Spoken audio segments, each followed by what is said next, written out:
Tributo. Historias que construyen memoria de la Shoah. כי ראיתי את דרכי נעלמת ביער סבוך בין קירות חורשים ובתוך האדמה המדממת. Bienvenidos oyentes de Radio Sefarad a un nuevo tributo con Cecilia Levitt aquí en su programa. ¿Qué tal, Cecilia? ¿Qué tal, Alejandro? Buenas tardes. Bueno, encantado de recibirte de nuevo aquí en Radio Sefarad para que nos traigas una nueva historia que construye memoria de la Shoah, en este caso la de Itzhak Belfer. Así es. Yo quiero contarles que hace un mes y medio aproximadamente, me llegó la noticia que había fallecido el sobreviviente Itzhak Belfer, que era el último alumno del doctor Janusz Korczak. Yo cuando leí la noticia no tenía conocimiento acerca de Itzhak Belfer, tengo que ser honesta, he leído muchísimo acerca del orfanato, tengo una admiración enorme por el doctor Korczak y por su trabajo, ¿no?, con los niños en Varsovia, pero no tenía conocimiento que daba, digamos, que vivía en Israel este sobreviviente. Entonces, bueno, la verdad es que intenté documentarme, leer toda su historia y tengo que ser muy honesta, de verdad que es un personaje absolutamente entrañable, puedo decir hasta que me costó como soltarlo, ¿no? Y bueno, entonces el tributo de hoy, de verdad, que es para Itzhak, por supuesto, pero que va a estar como muy unido a la figura del doctor Janusz Korczak. Casi podemos decir como, bueno, dos figuras que van a ser inseparables hoy, ¿vale? Quiero contar que Itzhak nació en Varsovia en 1923. Tenía 6 hermanos, ¿sí? Su padre era un comerciante y venía de una familia religiosa, una familia judía observante. Cuando Itzhak tiene 4 años, su padre fallece. Y es así como la mamá tiene que sostener esta familia, estos 6 hijos, y esto es una dificultad muy, muy grande. Inclusive se trasladan a vivir con los abuelos. Él relata que vivían prácticamente en una habitación, ¿no? Todos juntos. Su madre trabaja, lógicamente, para poder alimentar a sus hijos, pero finalmente va a encontrar una especie de solución a su situación y va a encontrar un sitio que es el orfanato del doctor Korczak. Esta es una decisión difícil de tomar, ¿no?, para una madre, pero finalmente, cuando ya Itzhak tiene 6 años, 1929, una mañana su madre va a llevar a Itzhak a la calle Krojmalna número 92, que era donde se encontraba el orfanato, y allí van a ser recibidos directamente por el doctor Janusz Korczak. Él mismo los va a llevar a una habitación pequeña y allí, bueno, su madre se sienta, el doctor también se sienta, pero como no había sitio para Itzhak, el doctor lo cogió en sus brazos, ¿sí? Se sentó sobre sus piernas. Y mientras el doctor conversaba con su madre, Itzhak se dedica como a mirar al doctor muy de cerca, ¿no? Inclusive juega con su barba, luego con sus gafas redondas. A través de las gafas él miraba a su madre, y cuando la conversación acabó, su madre le dijo Itzhakele, que ese era el modo, ¿no?, en yiddish, como lo llamaban de manera cariñosa, le dijo, Itzhakele, te quedarás aquí, ¿vale? Yo me iré. Itzhak no recuerda si lloró, ¿no? Él cree que no lloró, sobre todo porque el doctor Korczak le infundó como, bueno, cierto respeto, confianza, inclusive le sujeta la mano. Itzhak se dice a sí mismo, está todo bien, se despidió de su madre, le dio un beso, su madre se marchó, y Korczak le dijo, detrás de esta puerta te está esperando un niño mayor que tú, que él va a cumplir una función especial porque él va a ser tu mentor. Él te va a explicar todo el funcionamiento de la casa. Y así Itzhak se siente, ¿no?, como protegido, como si tuviera, ¿no?, un hermano mayor dentro de la casa. Nunca nadie llamó al orfanato orfanato, es decir, todos los niños de la casa llamaban la casa, porque de verdad era su casa, así lo sentían. En esta casa hay dos personas centrales. Una era el doctor Korchak, que es como el director de la casa, y la otra figura es Stefa Witzinevska, que es la vicedirectora. Ambos, es decir, ellos juntos, van a dedicar, digamos, su vida a estos niños, pero especialmente a los niños huérfanos. Los niños sienten al doctor Korchak como un padre. Itzhak lo describe igual que un padre, porque jugaba con ellos, organizaba juegos, le leía historias, por ejemplo. Ahora, el doctor Korchak también tenía trabajo y responsabilidades fuera de la casa. Él daba conferencias en la universidad, tenía su propia consulta, y era Stefa quien estaba las 24 horas con los niños. Ella se preocupaba de cada detalle, ¿no?, de todo el funcionamiento de la casa. Itzhak nos cuenta y nos relata cómo era la rutina adentro de la casa. A las 6 de la mañana los niños se levantaban, porque a las 8 ya debían estar en el colegio. La higiene para el doctor Korchak era un tema fundamental. Cada niño tenía su toalla, tenía su cepillo de dientes, cada elemento tenía un número. Itzhak tiene el número 43. Y luego ya entraban todos los niños a ordenar los cuartos, quiere decir tender las camas, recoger todo. Es decir, aquí en la casa no existe personal de limpieza. Todo lo hacían ellos, es decir, ellos asumen la responsabilidad por la limpieza y por el orden de la casa. Luego ya bajan al salón comedor y había una mesa baja, que tenía unos vasos como muy, muy pequeños que contenían un aceite de hígado de bacalao, ¿sí? Porque los niños desnutridos o los niños delgados tenían que beber esto antes de desayunar.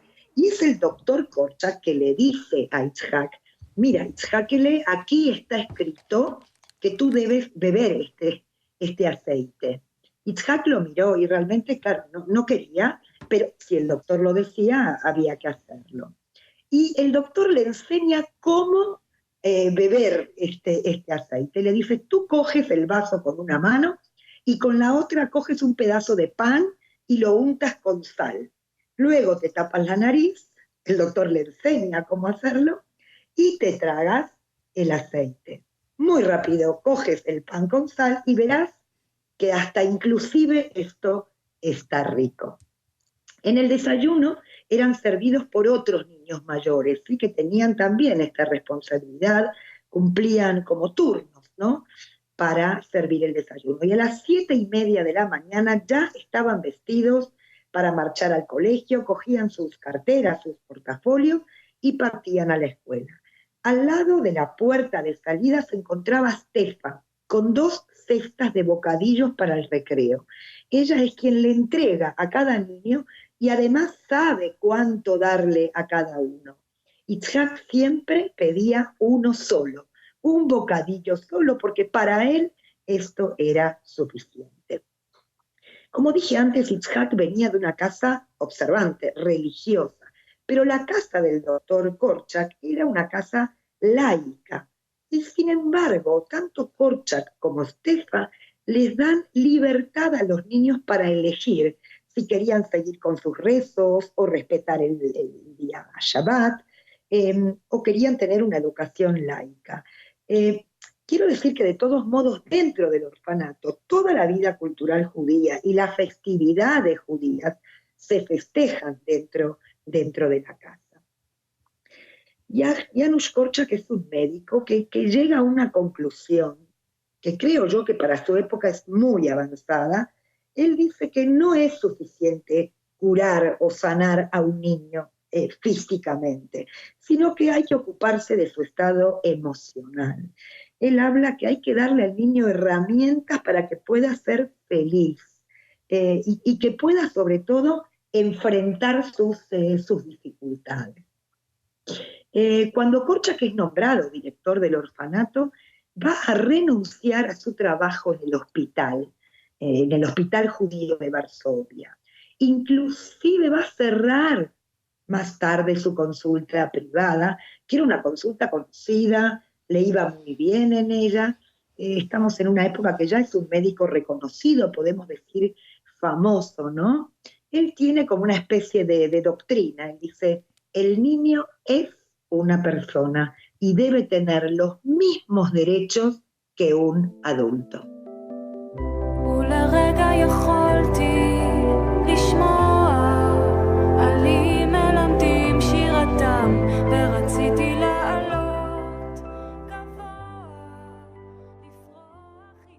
Según el relato de Itzhak, Stefa y Korczak durante 30 años nunca habían cobrado un sueldo. Es decir, la casa, el orfanato, se sostiene de donaciones. Itzhak nos cuenta que un día la señora Stefa se le acercó a Itzhak y le dijo, Itzhak, yo sé que a ti te gusta dibujar. Itzhak ya tiene 10 años. Yo te daré papel, te daré pinturas, te daré lápices y podrás dibujar cuando quieras y cuando lo desees. Itzhak estaba feliz, es decir, no podía creer, ¿no? Que voy a poder dibujar. Esto es un momento como de euforia para Itzhak. Inclusive Itzhak cuenta que nunca revisaron sus dibujos. Es decir, él tenía absoluta libertad, ¿no? Era como un derecho que le otorgaban, que le daban, ¿no? De hacer lo que a Itzhak de verdad le apetecía. Itzhak visita a su familia, visita a su madre y a sus hermanos los días viernes de mañana, ¿sí? La señora Stefa se escribe cartas con Faiga Lipschitz. Faiga Lipschitz había sido una profesora, una maestra dentro del orfanato. Una profesora inclusive muy querida por los niños que había marchado a Palestina, es decir, había comenzado su vida en la tierra de Israel.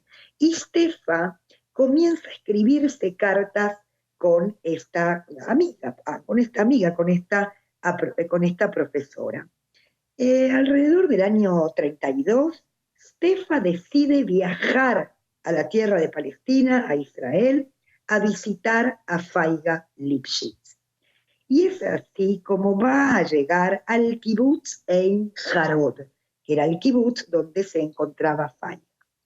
Desde este kibutz, es decir, desde Israel,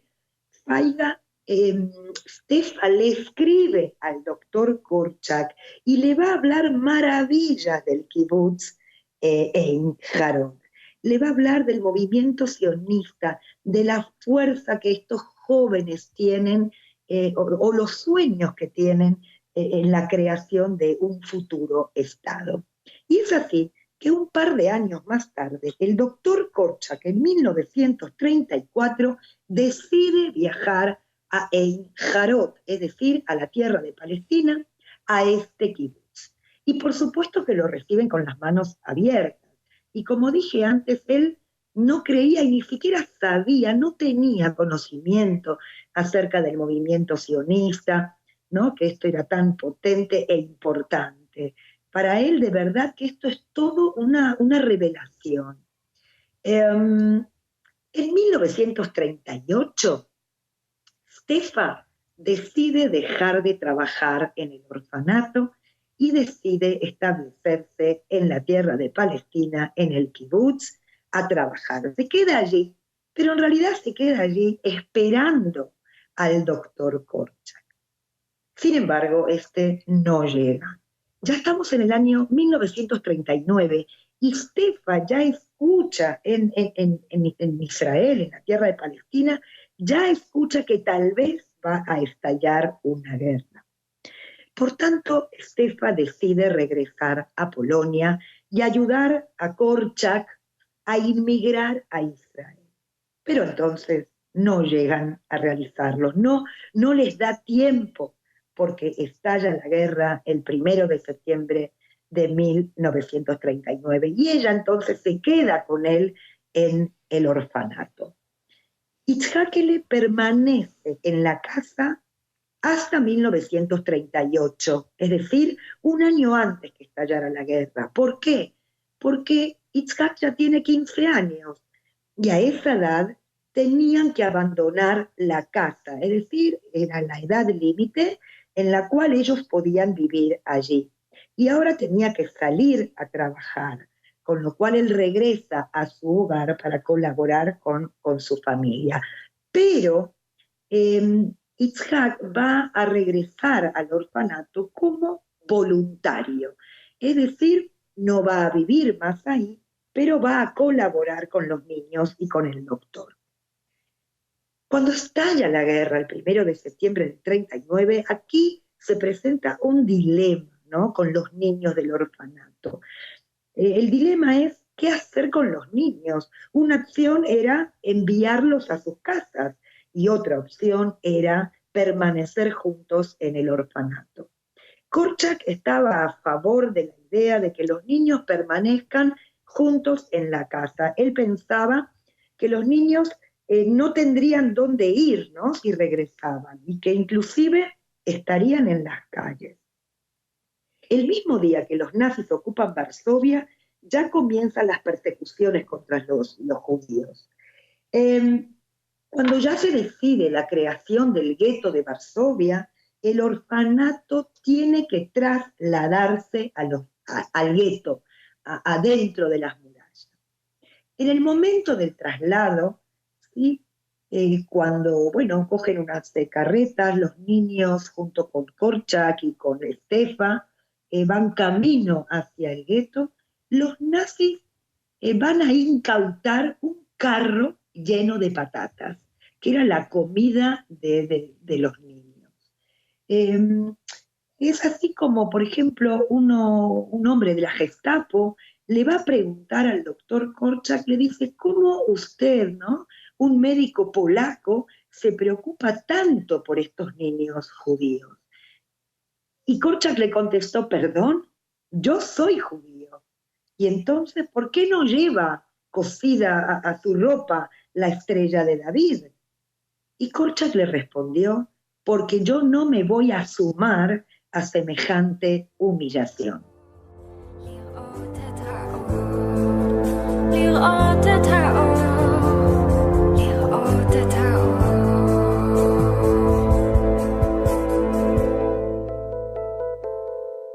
Por tanto, cuando Korczak responde esto al oficial de la Gestapo, lo van a coger, lo van a detener y lo van a llevar preso.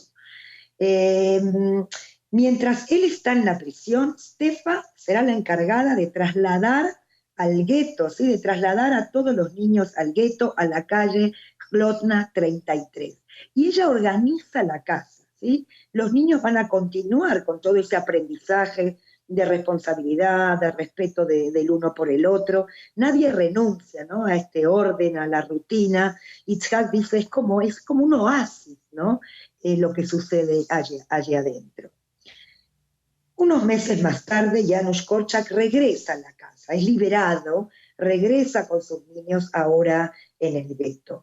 La casa, como dije, está organizada, pero cuando él regresa, Itzhak percibe que el doctor es un hombre diferente, ¿no? Es un hombre como apagado.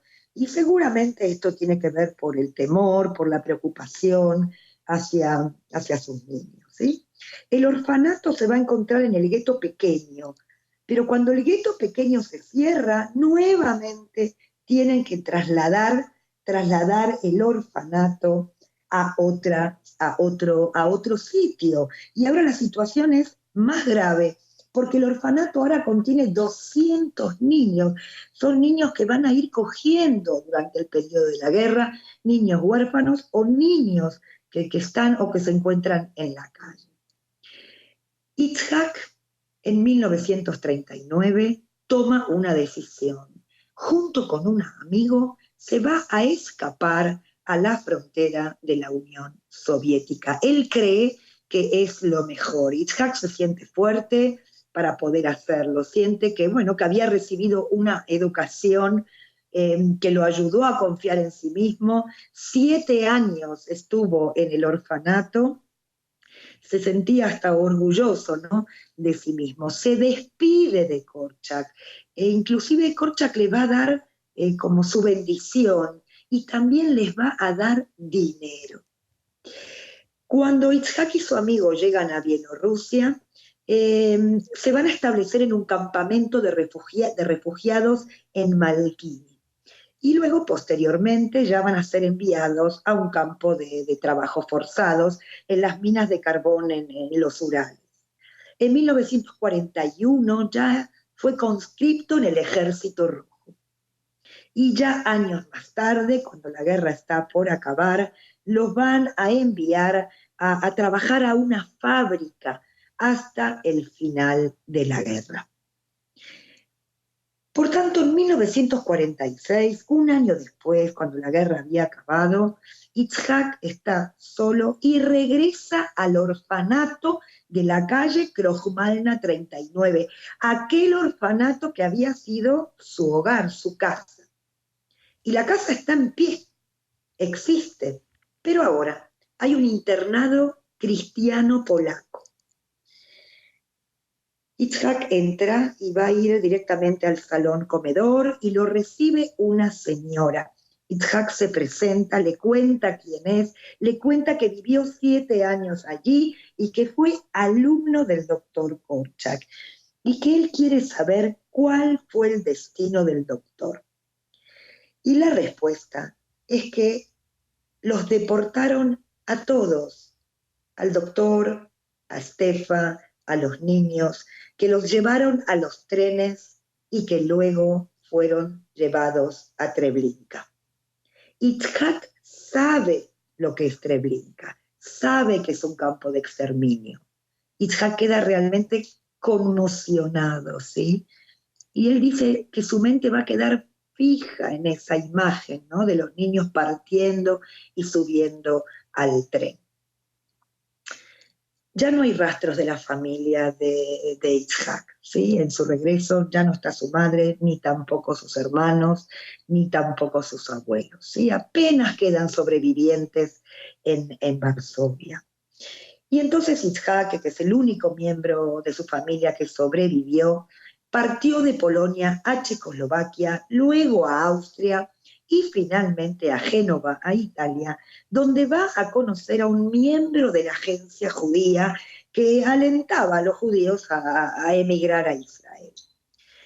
Y es así como Itzhak va a embarcar, ¿sí?, en el barco Afalpigen, ese es el nombre del barco, y lamentablemente los británicos, que tienen restringida la cuota de inmigración, lo van a detener a los tripulantes del barco y los van a trasladar a un campo de detenidos en Chipre.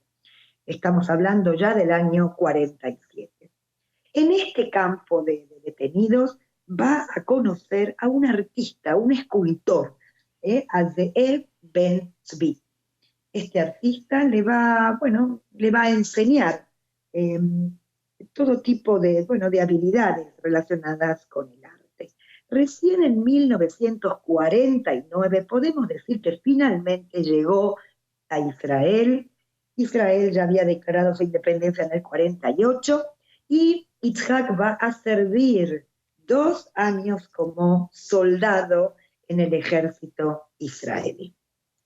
En 1961, ya con 39 años, se va a casar con Rosa, que es una inmigrante de Marruecos. Y 1 año más tarde ya va a nacer su único hijo, Jaime. Una vez establecido en Israel, va a comenzar una carrera muy distinguida como artista, y estudiando en el Instituto Avni de Arte y de Diseño, donde inclusive luego será profesor en este instituto. Gran parte de la obra, ¿no?, de Itzhak Belfer preserva un poco el mundo que perdió los recuerdos que tiene de Korczak. Por ejemplo, su piso de Tel Aviv estaba repleto de obras con la imagen de Korczak.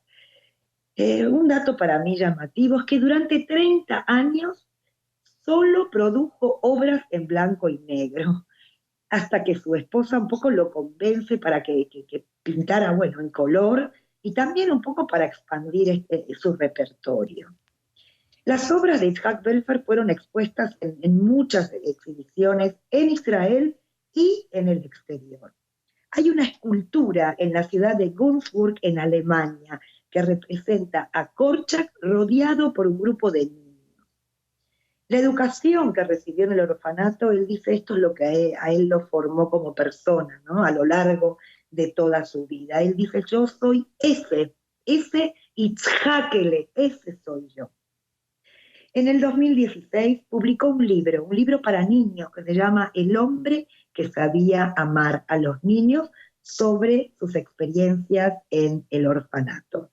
Ser positivo, ser responsable, respetuoso, optimista, esas eran las características que le fueron dadas y que él nunca las abandonó. Cuando se publicó el libro, él dijo, siento una responsabilidad enorme de hablar en su memoria sobre el orfanato y el milagroso medio educativo del que tuve fortuna de ser parte. Ese era mi hogar y en muchos sentidos lo sigue siendo. Después yo quiero hablar simplemente de su hijo Haim, que durante 20 años su hijo Haim sirvió en el ejército israelí, en la Tzabá, pero luego toma una decisión. Le dice al padre, mira papá, yo no quiero ser ingeniero, ni quiero ser director, quiero ser educador, quiero dedicarme a la educación. Y Itzhak dice, ese fue el mejor regalo, ¿sí? Y su hijo Haim dedica, ¿no?, los últimos años a educar. Yo solo, para terminar este tributo, quiero agradecer de verdad a Itzhak Belfer por ser el portavoz, creo que yo, fiel y auténtico, ¿no?, de la educación que recibió en el orfanato del doctor Korczak y de Stefa. Es un tributo dirigido a Itzhak, pero sobre todo a los educadores, ¿no? Y yo me incluyo como parte de los educadores. Yo hace unos años cogí en mis manos un libro de un historiador, de un profesor de historia francés, Forget, que él escribió un libro que se llama Educar contra Auschwitz. Y este profesor se pregunta cómo sacar provecho de tanta maldad, ¿no? Cómo sacar un provecho pedagógico, podemos decir, de un relato de muerte.